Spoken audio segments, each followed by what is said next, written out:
প্রথমবারের মতো ইফতারের দাওয়াত পেলাম। তো তিনজনে মিলে হচ্ছে আজকে দাওয়াত খেতে যাচ্ছি।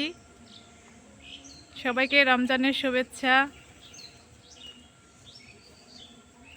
দাঁত খেতে যাই দাওয়াত দাওয়াত। ওরে আমার পাখিটা সাইফা।